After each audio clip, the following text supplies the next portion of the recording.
அப்படி சிவனடியார் கேட்ட உடனே நானுக்கு என்ன சொல்லுகிறார்? சிவனடியாரி காலம் சென்று விட்டால் கருமத்துணை செய்வதற்கு ஒரு கைக்குழந்தை கிடைக்காது. போறவாரெல்லாம் என்னை மலடி என்று பெயர் நாமம் சொல்லுகின்றான். தெரிந்தால் ஒண்ணு தெரியாம ஒண்ணு பேசுகின்றாங்க. குழந்தை இல்லாத வீட்டுக்கு பெரியவங்க கூட வர மாட்டார்கள். நாங்க என்ன பாவத்தை செஞ்சோமோ தெரியவில்லை. இப்பிறவியிலே எங்கள் பேர் நாமத்தை சொல்வதற்கு ஒரு முதலை செல்வம் கிடைக்கல. அப்ப பகவான் என்ன சொல்றாரு? உங்க குலதெய்வத்தை கும்பிட்டீங்களா? குலம் விருத்தி அடைய வேண்டும் என்றால் குலதெய்வத்தை கும்பிடா. குலதெய்வத்தை கும்பிட்டா குல விருத்தி அடை. சிவனடியார் என்ன சொல்றாரு? பழிக்குமா பாறையிலே அந்த நாராயணனை எண்ணி நீ தவம் இருந்தா உனக்கு கட்டாயம் குழந்தை செல்வம் கிடைக்கும் என்று சொல்லிவிட்டார். நாகக்கன்னியானவள் சரி என்று சம்மதித்து ஒரு மாதாந்த விரதம் இருந்து பெருமாளுக்கு சனிவார விரதம் புகழ்ந்தது. அப்படி சனிவார விரதம் இருந்து பளிங்குமா பாறையிலே நாகக்கன்னி அந்த நாராயணனை எண்ணி தவம் இருக்கின்றார். நாராயண மந்திரத்தை பாராயணம் செய்து கொண்டிருக்கேன். அந்த நாராயணன் வந்து காட்சி கொடுத்து உனக்கு கட்டாயம் குழந்தை செல்வம் கொடுப்பேன் என்று வாக்கு கொடுத்து விட்டார். அப்ப சந்தோஷமாக நாகக்கிண்ணி தன் அரண்மனைக்கு வருகிறாள். நாராயணர் எங்க போகின்றார்? தன் கருட வாகனத்திலே கைலாச மலையில் குழுவிருக்கக்கூடிய பகவானை தேடி போறார். சிவபெருமானை பார்த்து நாராயணர் சொல்றார், சிவபெருமானே, நாகக்கண்ணி என்று பெண்குடியால் ரொம்ப நாள குழந்தை செல்வம் இல்லாம கஷ்டப்பட்டுக்கிட்டு இருக்கிறேன். அவளுக்கு குழந்தை வரம் கொடுப்பேன்னு நான் வாக்கு கொடுத்துட்டேன். எப்படியாவது குழந்தை வரத்தை நீங்க கொடுக்கணும். அப்ப அவன் பகவான் என்ன சொல்லுகின்றாரு? பிரம்மதேவனை அழைத்து, பிரம்மதேவரே, நாகலோகப்பட்டினத்திலே சென்று ஒரு உத்திரமேக யாகத்தை ஒண்ணு பண்ணி, உத்திரமேக யாகம் பண்ணா குழந்தை வரம் கிடைக்கும். இந்த வார்த்தையை கேட்டவுடனே பிரம்மதேவர் என்ன செய்கின்றார்? அவர் அந்த வார்த்தைக்காரி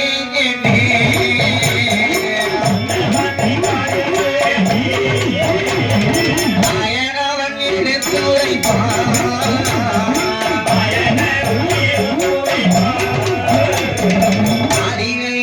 கையை விட்டு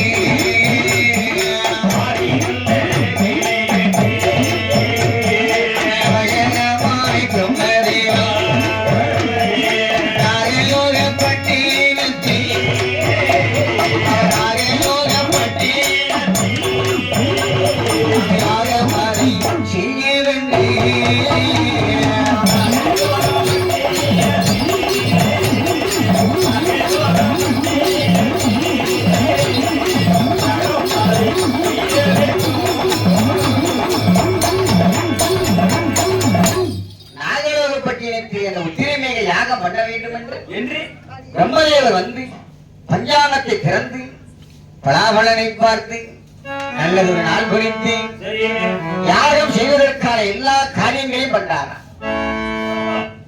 அப்படி இங்க நாகலோகப்பட்டினத்திலே பிரம்மதேவர் உத்திரமேக யாகம் செய்வதற்கு தயாராகிறார்.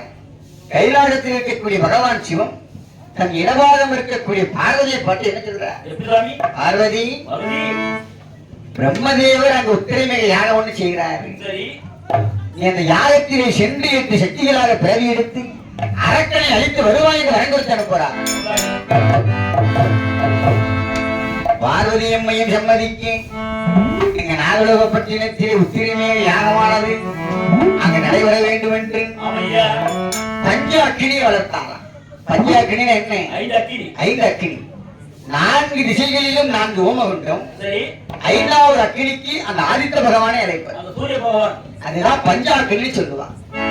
பஞ்ச அக்கினியை வளர்த்து பஞ்சாக்கினி நடுவே அமர்ந்து பிரம்மதேவன் அந்த உத்திரமேக யாகத்திற்கு தேவையான மந்திரங்களை சொல்லிக் கொண்டிருக்கிறார்.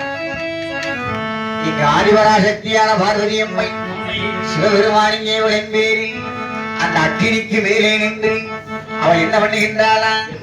அக்கினிக்கு மேலே நின்று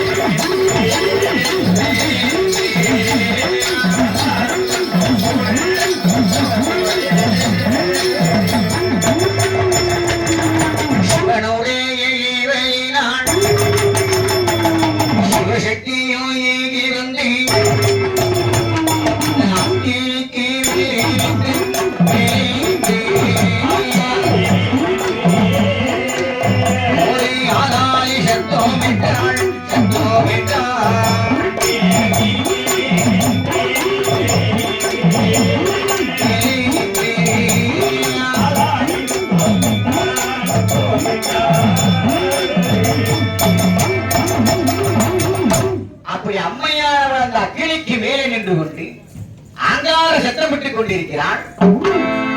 இங்கே பிரம்மதேவன் அந்த யாகத்திற்கு தேவையான மந்திரங்களை சொல்லிக் கொண்டிருக்கிறார். நல்லா கவனிக்கணும். எந்த யாகம் நடந்தாலும் யாகத்திற்கு முன்னாடி யார் இருப்பான்? யாகத்துக்கு சொந்தக்காரங்க எதிர அமர்ந்திருக்கிறார். கும்பாபிஷேகம் நடக்கும். மறையவர்கள் யாகத்துக்கு இந்த பக்கம் இருந்து மந்திரங்களை சொல்லுவாங்க. அந்த ஓமகுண்டத்துக்கு எதிர யார் அமர்ந்திருப்பான்? கோவிலுடைய தர்மத்தை எதிர அமர்ந்திருக்கணும். அதுக்கு என்ன காரணம்? யாகத்துக்கு சொந்தக்காரன். அந்த கோவிலுடைய அம்பாளர் எதிர அமர்ந்திருப்பாரு. இல்லைன்னா கோவிலுக்கு நன்கொடை கொடுக்கக்கூடிய கருணை உள்ளல் இருப்பார்.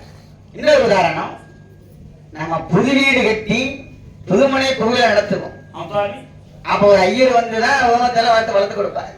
அப்ப அக்கினி உண்டத்தை வளர்த்து அக்கினி இந்த பக்கம் அவர் அமர்ந்திருப்பாரு. அக்கினிக்கு அந்த பக்கம் யார் அமர்ந்திருப்பான்? வீட்டுக்கு சொந்தக்காரங்க கணவனும் மனைவி அமர்ந்திருக்கணும். அதுதான் முக்கியம். கையில இருக்கக்கூடாது. கணவனும் மனைவியும் அக்கினிக்கு அந்த பக்கம் இருக்கணும். இதெல்லாம் வேத விதி. ஆகம விதிப்படி அவர் அந்த அக்கினியை வளர்த்தி எதிரே இந்த பக்கம் பிரம்மதேவர் அக்கினியை வளர்த்துக் கொண்டிருக்கிறார்.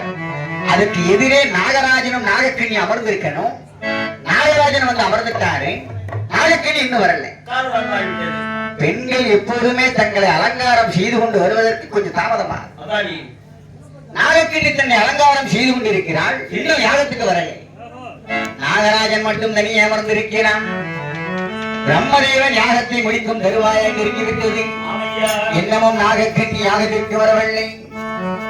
ஒரு யாகம் முடிவடைந்து விட்டால் அதிலிருந்து வரக்கூடிய பிரசாதத்தை கணவனும் மனைவி 2 பேரும் சேர்ந்து வாங்கணும். அந்த புதுமனை புதுவிழா முடிந்தவுடனே மறையவர் தாம்பலத்தில் வெத்தலை பாக்கு பழங்கள்லாம் வச்சு யார்கிட்ட கொடுப்பாரு? கணவன் மனைவி 2 பேரும் சேர்ந்துதான் அந்த பிரசாதத்தை வாங்கணும். பார்த்துக்கலாம். இங்கேயும் உத்திரமேக யாகமானது நிறைவேற்றி விட்டது. யாகத்தில் இருந்து அழிப்பாகமானது வெளிவருகின்றது. இந்த அழிப்பாகத்தை நாகராஜன் நாகக்கண்ணி வாங்கணும். நாகக்கண்ணி இன்னும் யாகத்துக்கு வரவில்லை.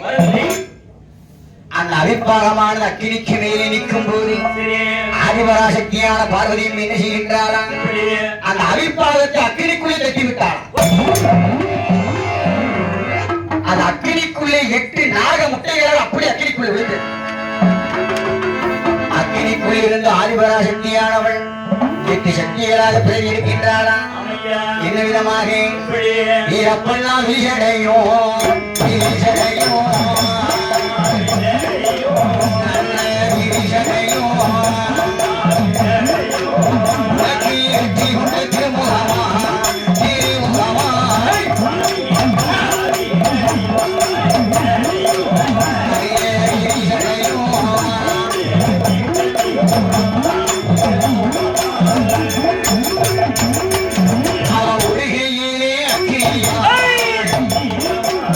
அவன் அருகையிலே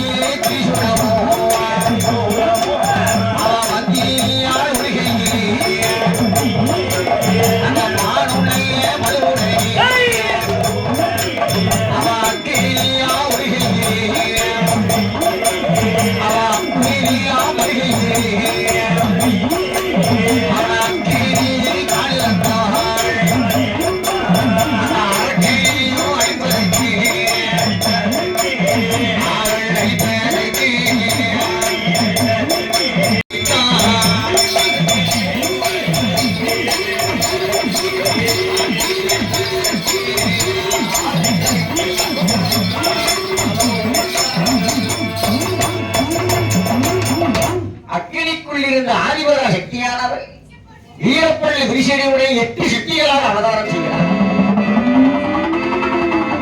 ஒரு கையிலே மந்திரவாள், ஒரு கையிலே திரிசூலம், ஒரு கையிலே அக்கினி, ஒரு கையிலே அம்பு வில்லு. அகோரமாக உருவத்தை பார்த்தவுடனே ரொம்பவே பயந்து ஓடிட்டார். யாரும் இருப்பார்? எல்லோரும் பயந்து நடுங்கி ஒடுங்கி நிற்கும் போது ஒரு அசிரியை வாக்கு நாகக்கண்ணியிடம் சொன்ன, அம்மா நாகக்கண்ணி, நீ குழந்தை செல்வம் இல்லாம ரொம்ப நாளா கஷ்டப்பட்டுக்கிட்டு இருந்தேன். பகவான் உனக்கு 8 குழந்தைகளை கொடுத்திருக்கிறார். அதை நல்லபடியா வளர்த்துவா என்று சொன்னவுடனே நாகக்கண்ணியும் அந்த 8 குழந்தைகளையும் எடுத்து கொண்டு போய் தன் அரண்மனையிலே வைத்து கண்ணுக்கு கண்ணாக வைத்து பாதுகாத்து வருகின்றாராம். 8 குழந்தைகளும் நல்லபடியாக வளர்ந்து வருகின்றது. நம்ம வீடுகளிலே ஒரு குழந்தை பிறந்தா 16வது நாளிலே சேனதுக்கு பேர்நாமத்தை விடுவோம். ஆனால் இவர் பயபக்தியோடு வளர்த்து வருகிறாள், பேர்நாமம் கொடுக்கவில்லை. 8 குழந்தைகளையும் நாகலோகப்பட்டினத்தை வளர்த்து வருகின்றானா? அந்த குழந்தைகள் எப்படி வளர்ந்து வருகின்றது? ஒரு வயதாம், 2 வயதாம், 3 வயதாம்,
நாகலோகப்பட்டினத்தில் ரொம்ப அற்புதமா வளர்ந்து வருகிறார்.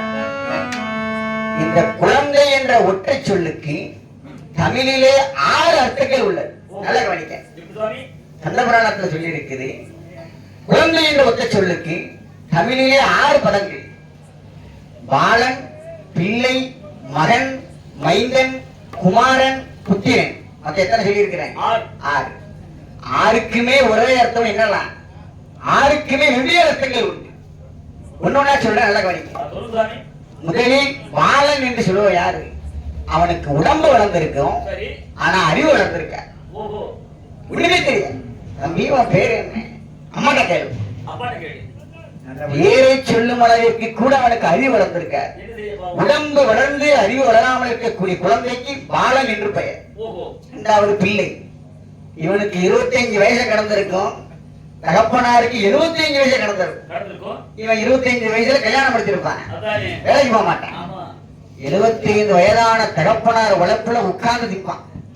உட்கார்ந்து திங்கிறது மட்டும் கிடையாது, அடி செண்பகம் அந்த கிழக்கு போய் வேலைக்கு போயிட்டானே, நேற்று ஒரு 5000 கேட்ட கொடுக்க மாட்டேன்ட்டானே. அப்படி 75 வயதாகக்கூடிய தந்தையின் உழைப்பிலே உட்கார்ந்து திங்கக்கூடிய குழந்தைதான் பிள்ளை.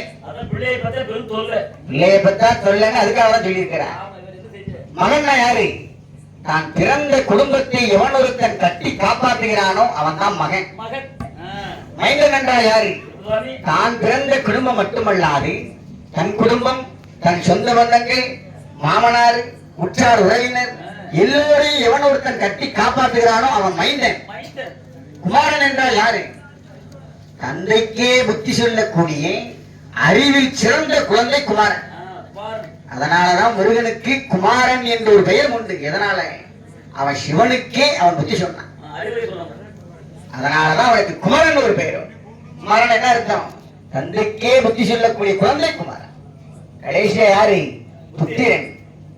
பாக்கியத்திலே பெரிய பாக்கியம் புத்திர பாக்கியம் பெரியவங்க சொல்லி இருக்கிறார். வெறும் குழந்தையை பெற்றெடுத்து போடுறது புத்திர பாக்கியம் கிடையாது. புத்திரன் என்ற சொல்லுக்கு என்ன அர்த்தம்? தான் பெற்றெடுத்த தாய் தந்தையரை 2 பேருக்கும் பெருமைகளை தேடி கொடுத்து எல்லோரும் உச்சி மன்னத்திற்கு அந்த 2 பேரையும் சொர்க்கவாசலை காட்டுவான் புத்திரன். நல்லது செய்து 2 பேருக்கும் பெருமைகளை தேடி கொடுத்து கடைசி காலத்தில் ஊரே வாழ்த்தும்படியாக சொர்க்கவாசலுக்கு கூட்டி போறான் பாரு. அந்த குழந்தைதான் புத்திரன். அவனை பெற்றெடுத்தா தான் புத்திர வாக்கியம். சும்மா குழந்தையை பெற்றெடுத்து போட்டது புத்திர வாக்கியம் கிடையாது. இந்த 6 சொற்களுக்குமே 6 அர்த்தங்கள் அந்த புராணத்தில் இருக்கு. அப்படி 8 குழந்தைகளும் நாகலோகப்பட்டினத்திலே வளர்ந்து வருகின்றது. அப்படி வளர்ந்து வரும்போது 6 வயதை கடந்தவுடனே அந்த காலத்து வழக்கத்தின்படி நாகக்கன்னியானவள் ஒரு குருகுலத்தில் கொண்டு போய் சேர்ந்தார். குருகுலம்னா என்ன? வாத்தியார். அந்த காலத்துல பள்ளிக்கூடங்களும் கிடையாது. வாத்தியார் வீட்டுல போய் குழந்தைய ஒப்படைச்சிருவான். வாத்தியாருக்கு பணிவிடைகளை செய்து கொடுத்து எல்லா விதமான கலைகளையும் கற்போமா.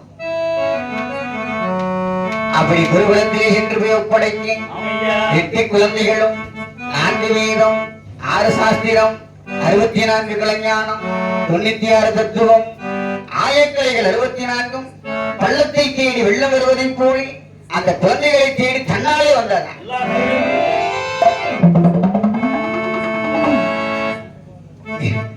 8 குழந்தைகளும் குருகுலத்திலே இருந்து அது எப்படி கலைகளை பயின்று வருகின்றது. அரிச்சுவடி கொண்டை வேந்தன் கொண்டை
பள்ளியிலே பயின்று வருகிறார்கள்.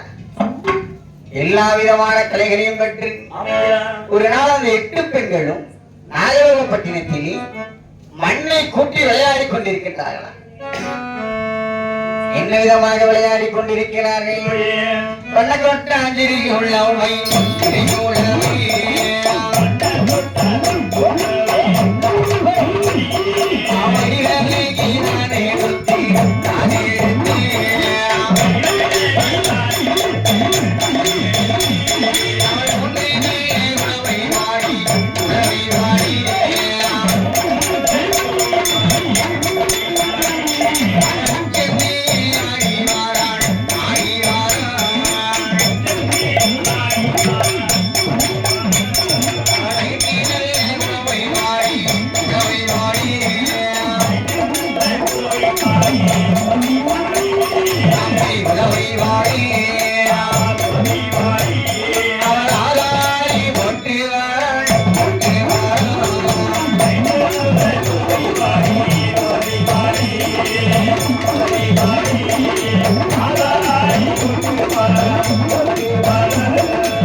நாகலோகப்பட்டினத்தில் விளையாடி கொண்டிருக்கிறார்கள்.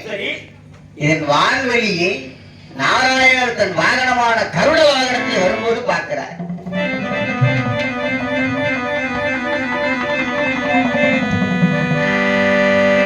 எட்டு பேர் இங்க விளையாடிக்கிட்டு இருக்கிறார். நாராயணன் பார்த்து என்ன யோசிக்கிறார்? பகவான் இந்த 8 பேரையும் அரக்கடி அழிப்பதற்காக அவதாரம் பண்ணார். இந்த விவரமே தெரியாம இப்படி விளையாடிக்கிட்டு இருக்கிறார்கள் என்று இறங்கி 8 பெண்களையும் தன் கருட வாகனத்தில் ஏற்றி கைலாசமலையில் கொள்ளுவிருக்கக்கூடிய பகவான் சிவத்திட்ட போய் ஒப்படைத்தார்.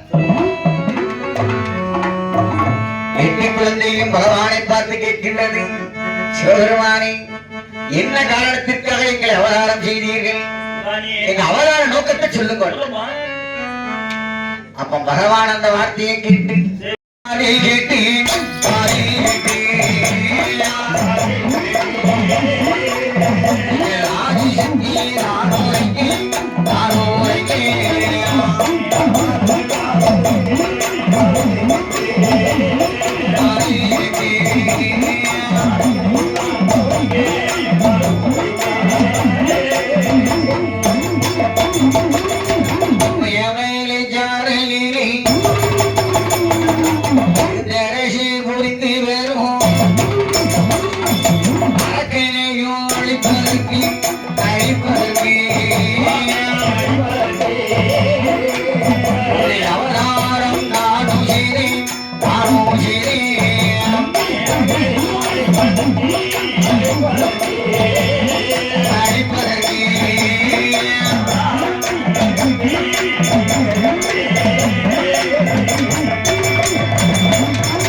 இமயமலை சாரலிலே அரசாளக்கூடிய அகிலாசுரன் என்ற அரக்கனை அழிக்கத்தான் உங்க 8 பேரை அவதாரம் செஞ்சு போய் அரக்கனை அழித்து வாருங்கள் என்று பகவான் சொல்ல 8 பேர் என்ன சொல்றான்?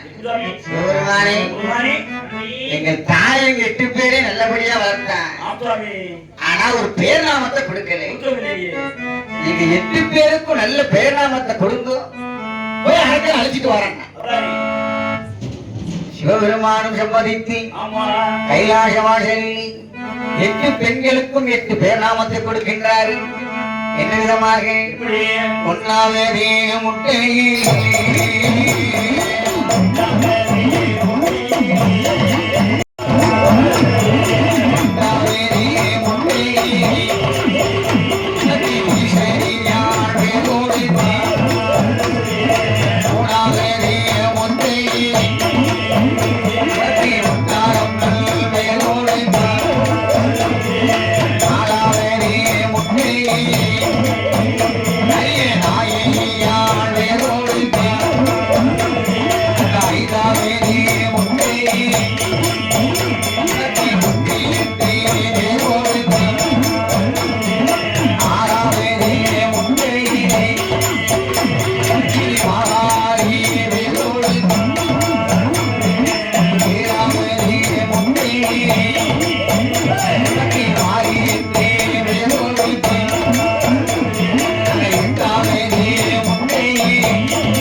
என்றும், இரண்டாவது பிறந்தவள் ஈஸ்வரியால் என்றும், மூன்றாவது பிறந்தவளை உத்தாரம்மன் என்றும், நான்காவது பிறந்தவளை அரியநாயகி என்றும்.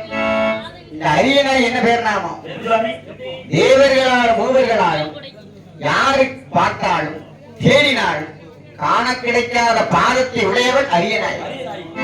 ஐந்தாவது பிறந்தவளுக்கு துர்க்கை என்று பெயர் கொடுக்க, ஆறாவது பிறந்தவளை உச்சினி மாகாள் என்று பெயர் நாமத்தை கொடுத்தார். இந்த உச்சினி மாகாளியுடைய பேர் காரணத்தை சில பேர் வேறு விதமா படிப்பான்.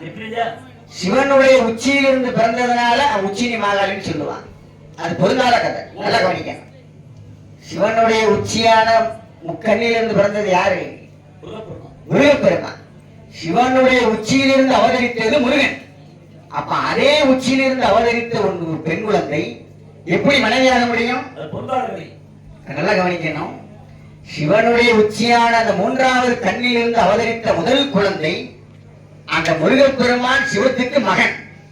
அப்ப அதே இடத்திலிருந்து வந்த இரண்டாவது குழந்தை எப்படி மனைவியாக முடியும்? மூத்த குழந்தை மகனாக, இரண்டாவது குழந்தை மனைவியாக முடியுமா? முடியாது. அது பொருளாத கதை. உச்சியிலே இந்த நதிக்கரை வடக்கே உள்ளது. அந்த நதிக்கரையில் தான் இந்த அம்மை முதலில் வந்து இறங்கினார். அதனால இவளுக்கு உச்சினி மாகாளின்னு பேர். காளி என்றால் தமிழில் வீரம், மாகாளி என்றால் உயர்ந்த வீரம். சண்டைக்கினை பிறந்தவர் அவர் பேர் என்ன? மாகாளி. சண்டைக்கினை பிறந்தவள் அந்த காளியம்மை. ஏழாவது பிறந்தவளுக்கு மாரியம்மை பேர் நாமம் கொடுத்தார். மாரி என்றால் என்ன?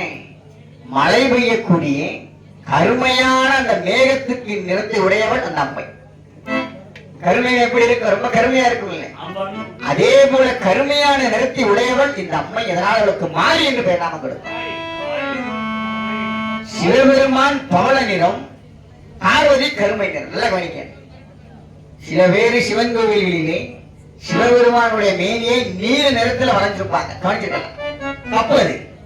சிவபெருமான் மேனி பவளம் போல சிவந்த மேனி. சிவபெருமான் சிவப்பு, பார்வதி கருப்பு. அங்க வைகுண்டத்திலே நாராயணர் கருப்பு, லட்சுமி சிவப்பு. அந்த காலத்திலே கருத்த பொண்டாட்டிக்கு சிவத்த புருஷன் மாற்றி மாட்டித்தான். அப்படி 8 குழந்தைகளுக்கும் 8 பேராமத்தை கொடுத்து உடலை சென்றவனை அழித்து வாங்கிட்டு கட்டளையிற அம்மையான முத்தாரம் என்று பாட்டுதான். பகவானோட ஒரு சமரசம் பேசிக்கிறதா? பகவானே, அரக்கனை அழிச்சிட்டு வர சொல்றீங்க, சரி. 8 பேரை சென்று அரக்கனை அழிச்சிட்டு வரான். அழித்து வந்தால் எங்க 8 பேருக்கு என்ன சன்மானம் கொடுப்பேன்?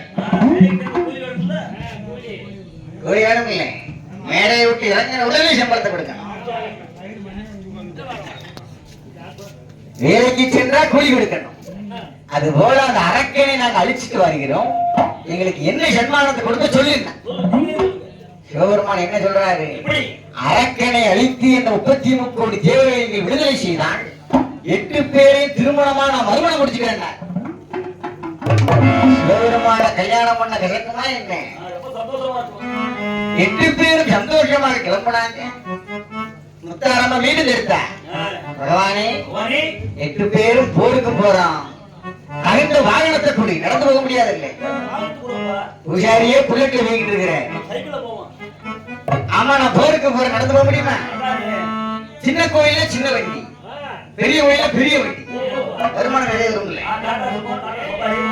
பெரிய கோயிலா இருந்தா பெரிய பிள்ளை. பூஜாரி எல்லாம் ரொம்ப வசதியா இருக்காங்க. பூஜாரியே புல்லட்ல வீங்கிட்டு இருக்கிறாரு. நான் போருக்கு போற நடந்து போன எவ்வளவு மதிப்பான்? தகுந்த வாகனத்தை கொடு. இந்திரனை வரவழைத்து அவன் 8 சிங்கங்களாக மாற்றி 8 சக்திகளுக்கும் 8 சிங்க வாகனத்தை கொடுத்து சிவபெருமான் வழியை நோப்பேன். 8 பெண்களும் 8 சிங்க வாகனத்தில் ஏறிக்கொண்டு கைலாச மலையை விட்டு எப்படி வருகின்றார்கள்? சண்டை சண்டை என்று சொல்லி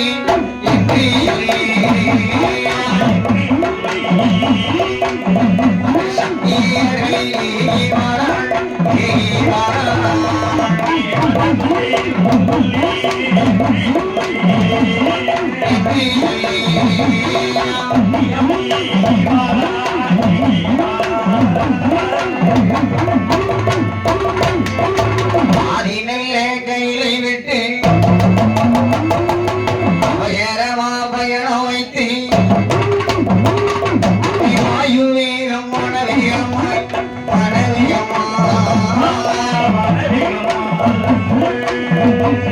ஆதிசக்தி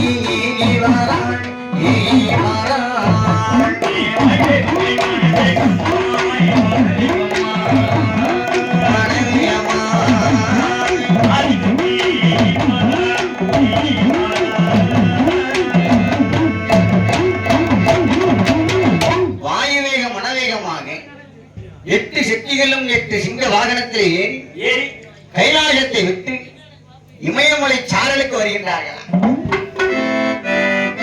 இமயமலை சாரலில் வந்து மகிஷாசுரன் கோட்டைக்கு வடக்கே நின்றால் அம்மையான 8 பேர். கூட வந்த வேதாள படைகள் எல்லாம் அம்மைக்கு கூடாரம் அமைத்து கொடுக்க வடக்கே நின்று கொண்டு 8 பேர் ஆளாளி சத்தம் போடுறாங்க. 8 பேரு வடக்கு கோட்டை வாசலுக்கு வரப்போய்த்தா அவளுக்கு வடக்குவாய் செல்வி என்ற அம்மன் ஒரு பேர் வந்து வடக்காய்ச்செல்வி கோயில் இருக்கு இல்லை? எதுக்காக பேர் காரணம்? அரக்கனை அழிக்க அவள் வடக்கு கோட்டை வாசல்லாம் வந்து முதல் நின்னான். அதனாலதான் அவளுக்கு வடக்குவாய் செல்வின்னு பேர். வடக்கு வாசலில் நின்று ஆளாளி சத்தம் போட்டாள். இந்த ஆளாளி சத்தத்தை கோட்டைக்குள் இருக்கக்கூடிய மகிஷாசுர காதல கேட்கிறான். மந்திரி தலைவரான தருமகாலை அழைத்து, அடே மந்திரி, கோட்டைக்கு வடக்கு ஆளாளி சத்தம் கேட்குதுடா, யாரு என்னன்னு தெரியலையே, உடனே சென்று பார்த்துவான். தர்மகாலன் சரி என்று சம்மதித்து வெள்ளை அசிவம் பூட்டிய ரதத்தினை எடுத்தான். அசிவம்னா என்ன? குதிரை. குதிரை. அசிவம் என்றால் தமிழில் குதிரை என்பது பொருள். வெள்ளை அசிவம் பூட்டிய ரதத்தினை எடுத்து பெருமகான் வடக்கு கோட்ட வாசலை தேடி அந்த குதிரையானது வருகின்றது. என்ன விதமாக? அங்க ஓட்டம் நல்ல வெகுநடையும் வருகுதையா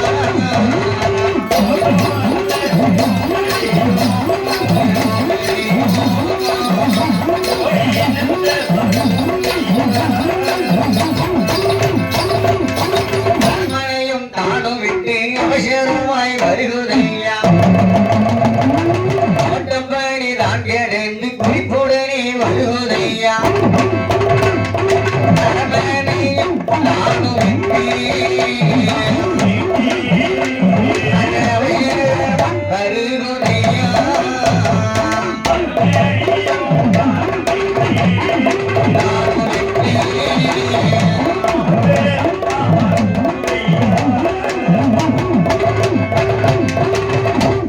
அரண்மனையை விட்டு வடக்கு கோட்ட வாசலுக்கு ரதமானது வருகிறது. அப்போது வெற்றி சக்திகளும் ஆதாரி சத்தம் போடுறார். தருமகாலன் ரதத்தினை விட்டு கீழிறங்கி, அம்மா பெண்களே, யாரம்மா நீங்க? ஏன் எங்க கோட்டைக்குள்ள வந்து இப்படி ஆதாரி சத்தம் போடுறீங்க? என்ன காரணம் சொல்லுங்க. அம்மை முத்தாரம் என்ன சொல்றான்? அடைய தர்மகாலா, உன் மன்னன் சிவபெருமானை நோக்கி நல்லபடியா தவம் இருந்து எல்லா விதமான வரங்களையும் பெற்றான். வாங்கிய வரத்தை அவர் சரியாக பயன்படுத்தவில்லை. அடிமைப்படுத்தியிருக்கிற 33 கோடி தேவர்களையும் விடுவிக்க சொல்லு, அவனை கொல்ல போறேன்.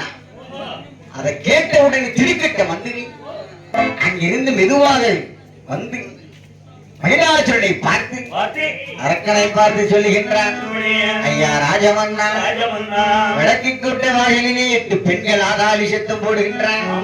அவளை பார்த்தா சாதாரண பெண்களா தெரியல. சிவபெருமானுடைய அம்சம் போல இருக்கு, சிவசக்தியை போல இருக்கா. மார்க்கண்டேய கரையிலே யமனை உதைத்தது யாரு? சிவபெருமான். எந்த காலத்தை உதைச்சார் தெரியுமா? இடதுகால். மார்க்கண்டேயன் சபதத்திலே யமனை சிவபெருமான் எத்தினாரு. எந்த காலை கொண்டு? இடது காலை கொண்டுதான் அவர் உதைத்தார். இடது கால இருக்கிறது யாரு? பார்வதி அம்மை. சிவனுக்கு இடமாக இருக்கக்கூடியது யாரு? பார்வதி. அப்ப அந்த யமனை உதைத்தது பகவான் கிடையாது, இடமாக இருக்கக்கூடிய பார்வதி தேவதை யமனை உதைத்தார். அப்ப மந்திரி என்ன சொல்றான்? அன்று யமனை உதைத்த அந்த பார்வதி தேவியை 8 சக்திகளால் அவதாரம் செஞ்சிருக்கிறார். அவளை பார்த்தா ரொம்ப பயமா இருக்குது. ஏவனை நீங்க விடுவிச்சிருக்கீங்களா? அப்படி இல்லைன்னா அவங்க கொல்ல போறாங்க. அதை கேட்ட உடனே அரசன் என்ன சொல்றேன்? நல்லது சொன்ன மந்திரி கேட்டா கேட்கணும். அதான் மன்னனுக்கு உண்டான அழகு. மந்திரி எதுக்கு வச்சிருக்கிறாங்க? நல்ல அறிவுகளை செல்வதற்குத்தான் மந்திரி. நல்லது சொன்னா எவன் கேட்கிறான்? பிடிச்சு ஜெயில போட்டுருவான். நல்லது சொன்ன மந்திரியை பிடித்து அரக்கன் செல்ல நினைச்சான். வடக்கு கோட்ட வாசலை தேடி தானே போக வேண்டும் என்று ரதத்தினை எடுத்து தானே தேரோட்டியாக நின்று அந்த ரதமானது வடக்கு கோட்டை வாசலை நோக்கி வருகின்றது.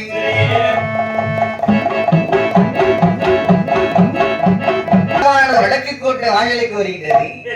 அப்போதும் 8 பெண்கள் ஆதாரி சத்தம் போட்டுக்கிட்டு இருக்கிறார். அதை பார்த்த உடனே அரக்கன் என்ன சொல்றான்? அடிய பெண்களே, ஏன் கோட்டைக்கு வந்து இப்படி ஆதாரி சத்தம் போட்டீங்க? யார் நீ? அம்மை முத்தாரம்மா சொல்ற, அடே மகிடாசுரா, நீ மிகப்பெரிய சிவபக்தன். வாங்கிய வரத்திலே நல்லபடியா நீ பயன்படுத்தல. அடிமைப்படுத்திருக்கிற தேவர்களை இப்ப நீ விடுவிக்க போறியா இல்லையா? இல்லைன்னா நீ குண்டோட கைலாசம் போக போறாங்க. குண்டோட கைலாசம்னா என்ன தெரியுமா? பெரியவங்க சொல்லியிருப்பாங்க. குண்டோட கைலாசம் அதுக்கு என்ன அர்த்தம்? தூக்கணாங்குடி பார்த்திருக்கீங்களா? தூக்கணாங்குடி அது நல்லபடியா அதோடைய வளைய அமைக்கும். அந்த கூட்டை தூக்கணாங்குடி அந்த கூட்டை அமைக்கும் போது எப்பவுமே 2 வாசல் வைக்கும். உள்ள போவதற்கு ஒரு வாசல், வெளியே வருவதற்கு ஒரு வாசல். 2 வாசலை வைத்து நல்லபடியா வடிவமைக்கக்கூடிய ஒரே பறவை அந்த தூக்கணாங்குருவி தான்.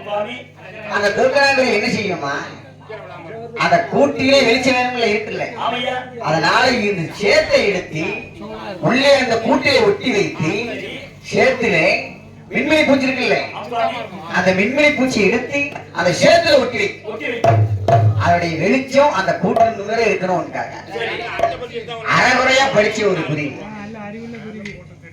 எப்பவுமே அறகுறையா படிச்சாலே ஆபத்து தான். ரொம்ப படிச்சிருக்க ஒளியே படிச்சிருக்க கூடாது. அறகுறையா படிச்ச ஒரு தூக்கணாங்குருவி என்ன செஞ்சதான், இந்த மின்மினி பூச்சியோட வெளிச்சம் நமக்கு கூட்டுக்கு பத்தலையே என்று யோசிச்சு கொண்டு இருக்கும் போது அந்த பக்கமா ஒருத்தர் பீடியை பிடிச்சிட்டு போயிருக்கிறான். பீடியை பிடித்து விட்டு அந்த பீடியோட கங்கை கீழே போட்டு போயிட்டான்.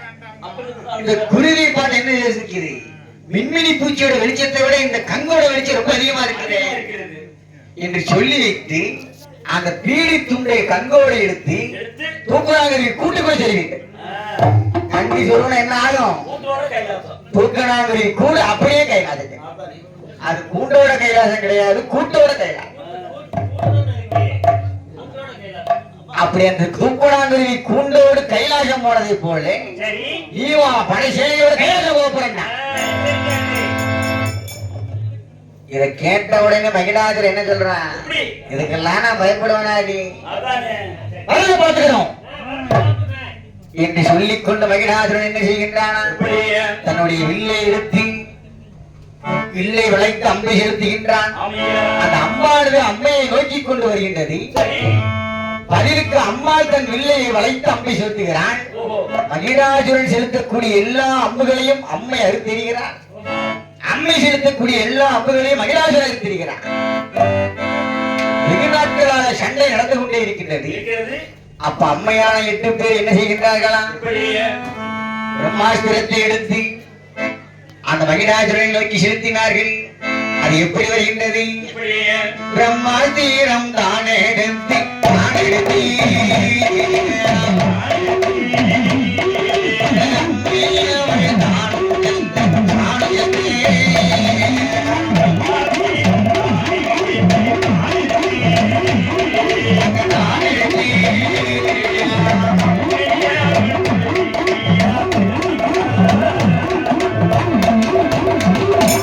பிரம்மாஸ்திரத்தை அம்மையானவர் செலுத்துகிறான். அரக்கன் பிரம்மாஸ்திரத்தை மறுத்திருக்கிறான். அரக்கனுக்கு அறிவே இல்லை. அப்ப அம்மையானவர் என்ன செய்கின்றார் தெரியுமா, ஆசிர்வாதீரத்தை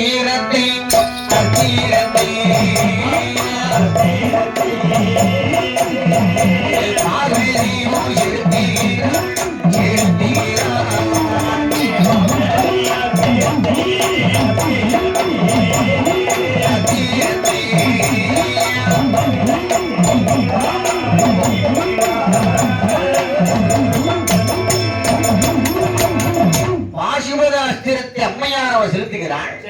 அந்த அஸ்திரம் அக்கினியை கட்டி கொண்டு மகிழாசுரனுடைய எருமை தலையை வெட்டி வீழ்த்தியது. பாசுபத அஸ்திரம் மகிழாசுரனுடைய எருமை தலையை வெட்டி வீழ்த்தியது. அரக்க மாண்டு போனானா, அங்க என்ன நடக்கின்றது, எருமை தலை அறுக்கும் வேலை அறுக்கும் வேலை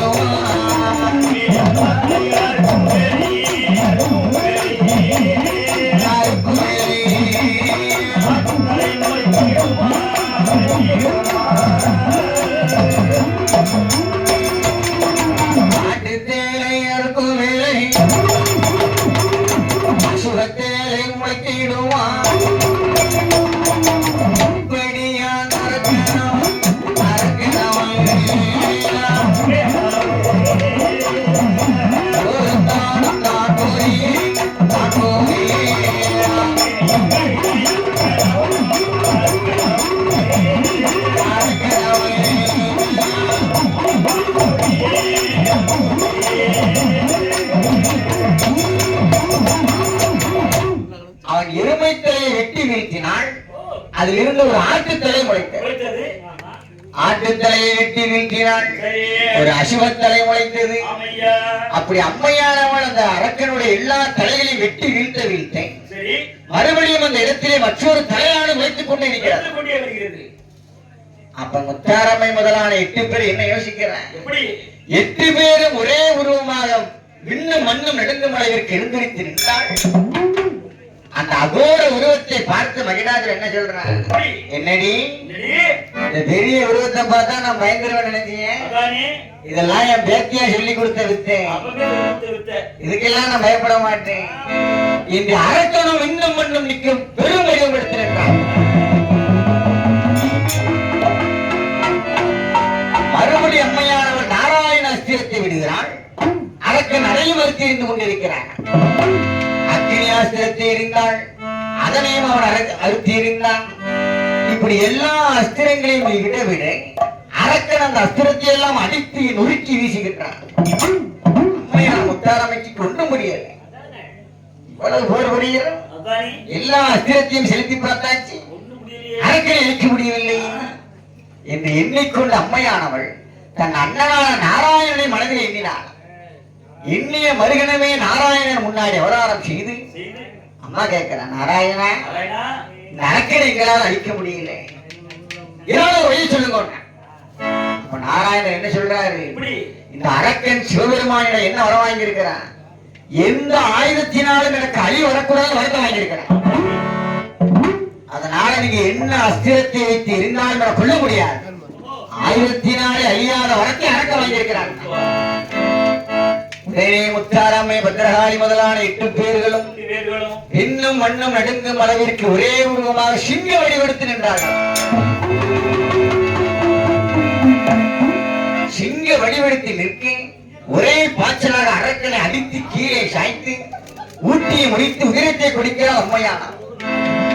அவன் ஒரு சொட்டு ரத்தம் பூமியில விழுந்தாலும் 1000 மகிழாசுர பயக்கணும் வரவாங்கியிருக்கான்.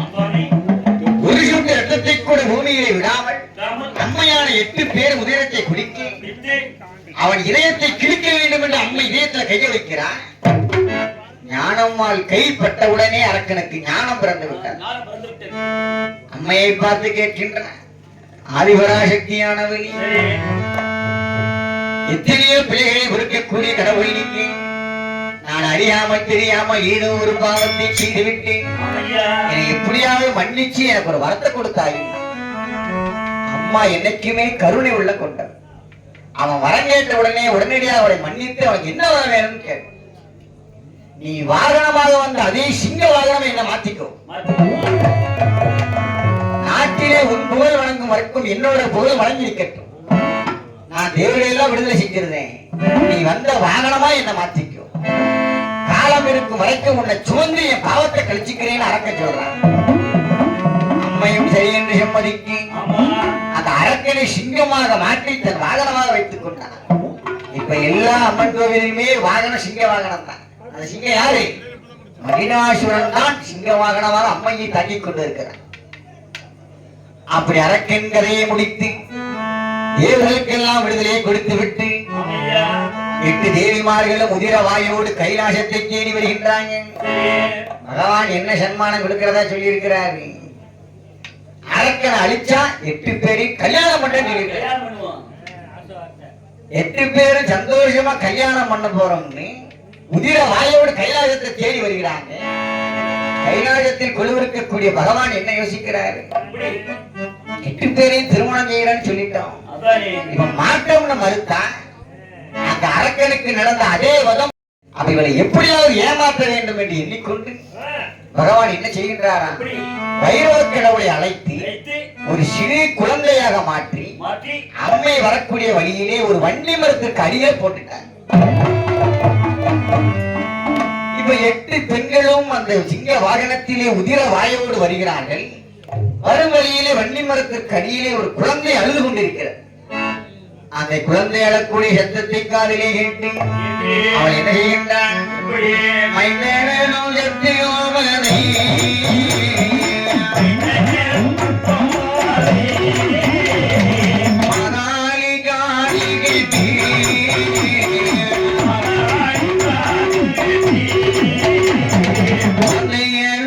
சத்தம்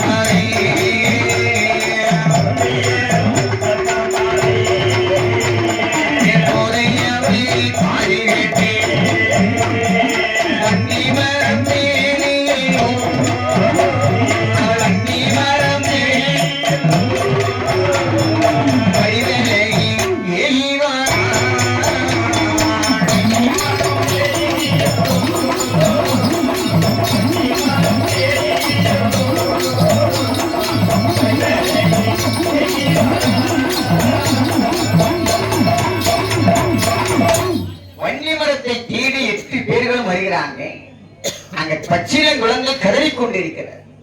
அந்த குழந்தையை கைதேண்டி தூக்கினாள். அம்மை குழந்தையின் பட்டவுடனே அவளுக்கு பச்சை நரம்போடி பாலமிர்தம் சிறந்தன. 8 பேர்களும் அந்த ஒரே குழந்தைக்கு பாலமிர்தத்தை ஊட்டுகிறார்களாம். ஒரு குறிப்பு, அம்மை எத்தனை குழந்தைகளுக்கு தாயாக இருந்தாலும் சரி, அவள் என்றைக்குமே கன்னி பெண்மையோடு இருக்கக்கூடியவர். விநாயகர், வீரபுத்திரர், வைரவர், முருகர், 4 குழந்தைகள். அம்மாவுக்கு எத்தனை குழந்தை? 4 குழந்தைகளுக்கு அவள் தாயாக இருந்தாலும் என்னைக்குமே அவள் கன்னியாக இருக்கக்கூடியவள். என்ன காரணம்? ஒரு தாயோட வயிற்றிலே ஒரு குழந்தை கருவாக பிறந்தால் அதுக்கு இறப்பு நிச்சயம். பிறப்பு இருந்தா இறப்பு நிச்சயம். ஆனால் நம் இந்து முறைப்படி பிறந்து இறந்தால் அது தெய்வமாக கருதப்படாது.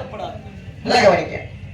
அருவமும் உருவமாகி அனாதையாய் விளமாய் ஒன்றாய் பிரம்மமாய் நின்ற ஜோதி பிழம்பு அது ஒரு மேனியாகி கருணைகூர் முகங்கள் 6 கரங்கள் 12 கொண்டு ஒரு தீர முருகன் வந்து உதித்தேன உலகமையே. கண்டபுராணம். கண்டபுராணத்தில் என்ன சொல்லி இருக்குது? தெய்வமானது அருவுருவாக பிறக்க வேண்டும். தாயுடைய வயிற்றிலே கருவாக பிறக்கக்கூடாது. அப்படி கருவா பிறந்து இறந்தால் அது தெய்வமாக கருதக்கூடாது. நல்லா கவனிக்கணும். அப்ப 4 குழந்தைகளுமே அம்மாவுடைய வயிற்றிலே கருவாக பிறக்கவில்லை. எத்தனை குழந்தைகளுக்கு அவள் தாயாக இருந்தாலும் அவள் கன்னித்தன்மையோடு இருக்கக்கூடியவர். அம்மாவும் எந்த குழந்தையுமே தன் வயிற்றிலே கருவாக பெற்றெடுக்கவில்லை. இவளும் யார் வயிற்றிலே கருவாக பிறக்கவில்லை. என்றைக்குமே இவர் கன்னிப்பெண்மை இருக்கக்கூடியவள் அந்த ஆதிபராசக்தி. என்னைக்குமே அம்மாக்கு 4 குழந்தை. யார் யாரு? விநாயகர், வீரபுத்திரர், வைரவர், முருகர். ஆனா விநாயகருக்கும் முருகரும் தான் எல்லோருக்கும் தெரியும். ரொம்ப பிரபலமானவங்க. நடுவில் இருக்கக்கூடிய 2 பேரும் ஏன் பிரபலமாக தெரியுமா? மூத்த குழந்தைக்கு எப்போதுமே தகப்பன் மீது ரொம்ப பாசம் இருக்கும். முதல்ல பிறந்த குழந்தைய தகப்ப ரொம்ப கொஞ்சுவார். கடைசியில் இருக்கக்கூடிய குழந்தைய அம்மா ரொம்ப கொஞ்சுவா. நடுவில் இருக்கக்கூடிய வீதியில கூட போகணும். அம்பாசிடர் காரிலே வீட்டுல 3 பேர் சிவசி உட்கார்ந்து போகலாம். 2 பேரும் முதல்ல இருக்கக்கூடியவனும் கடைசியில் இருக்கக்கூடிய ஜன்னல் ஓரத்தில் உட்காந்துருவான். காத்தாட்டமா போவான். நடுவில் உட்கார்ந்து இவனை இடிப்பான், அவனை இடிப்பான். முதல்ல பிறந்தவனும் கடைக்குட்டியை பிறந்தவனும் சந்தோஷமா இருப்பான். இடப்பட்டவன் ரொம்ப கஷ்டப்பட. அதனாலதான் முருகனுக்கும் விநாயகருக்கும் கோவில்கள் ரொம்ப எல்லாரும் பிரபலமா கொண்டாடணும். எங்கேயாவது வைரவரையும் வீரபத்திரையும் ரொம்ப பிரபலமா கொண்டாடுறோமா? கிடையாது. நடுவுல பிறந்தா இப்படித்தான் அடப்படுத்தானே ஒண்ணு செய்ய முடியாது. அப்படி அம்மையா அந்த குழந்தையை கைதீண்டி தொட்டால் அவளுக்கு பச்சை நிறம்போடி பாலமிர்தம் சிறந்தது. 8 பெண்களும் அந்த குழந்தைக்கு பாலத்தை ஊட்டி குழந்தையும் கையுமாக கைலாச மலைக்கு வருகிறார். நீங்க கைலாசத்துல பகவான் கொழு இருக்கிறாரு. மொத்தமா வந்து சொல்றான், பகவானே நீங்க சொன்ன காரியம் முடிஞ்சது. அரக்கனை அழிச்சாச்சு, தேவர்களை விடுவிச்சாச்சு. சொன்ன மாதிரி எங்களை திருமணம் பண்ணுங்க. சிவபெருமான் மெதுவா எழுந்தேச்சு சொல்றாரு, அம்மா 8 பேரையும் கல்யாணம் பண்றேன்னு சொன்னேன், ஒத்துக்கிறேன். போகும்போது 8 பேரும் கன்னித்தன்மையோடு போனேன். வரும்போது கையில குழந்தையோட இருக்கேன். கையில குழந்தையோட யாரையாவது திருமணம் பண்ண முடியுமா? நான் திருமணம் பண்ணேன்னு சொன்னேன், ஒத்துக்கிறேன். வரும்போது கன்னித்தன்மையா போனேன். வரும்போது கையில குழந்தையோட வந்திருக்கிறீங்க, எப்படி திருமணம் பண்ண முடியும் என்று சிவபெருமான் 8 பேரும் ஏமாற்றி விட்டார். அவ 8 பேரையும் பகவானை பார்த்து கேட்கிறான், பகவானே நீங்க திருமணம் தான் பண்ண முடியாதுன்னு சொல்லிட்டீங்க, 8 பேருக்கு தகுந்த வரங்களை கொடுங்க. சிவபெருமான் பெட்டி நிறைய முத்துவரத்தை அள்ளி கொடுக்கிறார்.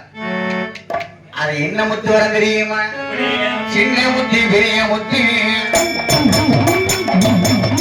சின்ன முத்தி பெரிய முத்தி, சிச்சிலுப்பு துப்பாடை ஒப்பாடை நத்தாடை பெரியதொரு நச்சி முத்தி, தேவி வந்து காலாவும் தேவி வந்து காலாவும் பெரிய அம்மை தான் கொடுத்தார்.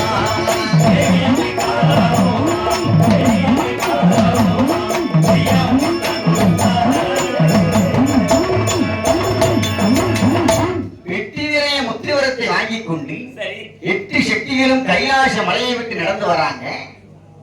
எதிரே நாரத முனிவர் வருகிறார். நாராயண மந்திரத்தை பாராயணம் செய்து கொண்டு நாரதர் எதிரே வராரு. 8 பேரையும் பார்த்து நாரதர் கேட்கிறார், அம்மா பெட்டியில என்ன வியாபாரம்? முத்தி வியாபாரம். முத்தி வியாபாரம். இந்த முத்தி என்ன செய்யும்?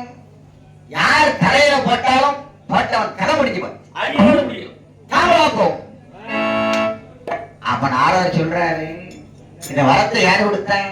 சிவபெருமான். சிவபெருமான் என்ன சொல்லி கொடுத்தாரு?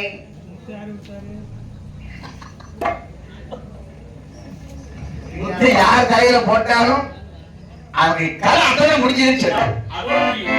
சிவன் சொன்னாங்க, ஆம் சுவாமி. இந்த சிவனை போல ஒரு கேடு கட்ட வந்த உலகத்திலே கிடையாது. கொஞ்ச நாளா புத்திசாலி எல்லாம் அலைகிறானா, அதானே. சுடுகாட்டுல சாம்பல் எடுத்து மேலெல்லாம் பூசிக்கிட்டு இருக்கிறான். போய் கொண்டதானே இருக்காரு. அவன் பேச்ச போய் நீ கேட்டு நம்பி வந்திருக்கிறீங்க. அதானே. உன் 8 பேரும் திருமணம் செய்யறேன்னு சொன்னானா? செஞ்சானா? இல்லையே, அதை ஏமாத்தி போட்டாரு. இவன் முத்துவரத்தை கொடுத்திருக்கிறான், அதை நம்பிட்டு வந்திருக்கீங்க. அதானே. அவன் ரொம்ப நாள் கொஞ்சம் புத்திசாலி இல்லாம சுடுகாட்டிலே அலைஞ்சுக்கிட்டு இருக்கிறான். நம்பியே நான் வந்துட்டேனே. அவன் பேச்சை கேட்காதீங்க. அப்ப 8 பேரும் திகைத்து போய் என்ன சொல்றான்? எப்படிதானே? நாரதரே, இப்படி ஒரு வார்த்தையை சொல்லிட்டீங்க. அதானே. சொல்லலாம். ஆனா 8 பேரும் என்ன சொல்றா? இந்த முத்துவரத்தை வச்சு நாங்க என்ன செய்யணும்? யாரு மேலையாவது சோதிச்சு பாரு தெரிஞ்சிரும். யார் சொல்றா? நாரதர் சொல்றாரு. அதானே. முத்தாரம்மா சொல்றா, எதிரே நீர் தான் முதல்ல வந்திருக்கிறீர்கள், உங்க தலையில போட்டாங்க. பாட்டாலும் போதாலும் எப்படி சொல்லி போயிட்டான், அச்சம். சிட்டாலும் செய்வான். அதானே. அப்ப நாரதர் சொல்றாரு, அம்மா என் தலையில போட்டு நான் சாம்பலா போனா என்ன கிடைக்க போகுது? இந்த 7 ஆண்டி சாம்பலா போனா ஒரு சாம்பல் தான் கிடைக்கும், அதானே. ஒண்ணு ஆக போறது கிடையாது. வரம் கொடுத்த சிவன் தலையில போட்டு செய்து பாரு. அவன் மேல சோதனையை போட்டு அது உண்மையா இருந்தா சிவன் கதை முடிச்சு போகும். பொய்யா இருக்கலாம்ல, அவனையும் சொல்லிச்சு பாருங்க. முத்தாரமை முதலான 8 பேரும் நாரதர் சொல்வதை கேட்டுவிட்டு சரி. 8 பேரும் நேராக கைலாசத்திற்கு வந்தார்களா. சிவபெருமான் கொழுந்திருக்கிறாரு. சிவபெருமான் தலையிலே முத்திரத்தை பூரா அள்ளி போட்டான்.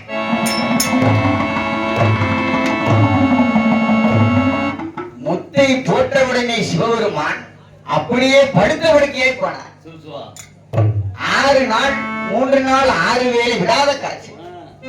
அம்மை நோய் வருகிறது என்றால் முதலில் காய்ச்சல் தான் வரும். அதுதான் அம்மை நோய்க்கு உண்டான அறிகுறி. அம்மை நோய் வருதுன்னா என்ன அர்த்தம்? முதலில் 3 நாள் காய்ச்சல் வரும். மதுபானங்கள் குடிக்கிறவருக்கு அந்த மதுபானத்தை கண்டாலே வாந்தி வரும், புகையிலே பிடிக்காது. அப்படி நமக்கு விரும்பியதெல்லாம் அப்படியே இருக்கும். அந்த அம்மை நோய்க்கான அறிகுறி முதல்ல காய்ச்சல் தான் வரும். இதெல்லாம் வீட்டுல இருக்கக்கூடிய பெரியவங்களுக்கு தெரியும். ஆமா. இப்ப பெரியவங்களை யார் வீட்டுல வச்சிருக்கிறா? 40 வயசை கடந்துட்டு வெளியே துரத்தி விட்டுறேன். இங்க ஆகாது. எப்படி தெரியும்? அம்மை நோய் வருகிறதுன்னா முதலில் 3 நாள் காய்ச்சல் ஆகி ஆம் சுவாமி. இந்த விவரம் தெரியாம கொண்டு போய் ஆஸ்பத்திரியில ஊசியை போட்டு குழந்தையை க்ளோஸ் பண்ணிடுவா. என்ன செய்ய போவோம்? அம்மை நோய் வருகிறது என்றால் முதலில் 3 நாள் காய்ச்சல் வரும். சிவபெருமானுக்கு 3 நாள் 6 வேளை விடாத காய்ச்சல், எழுந்திருக்கவே முடியல.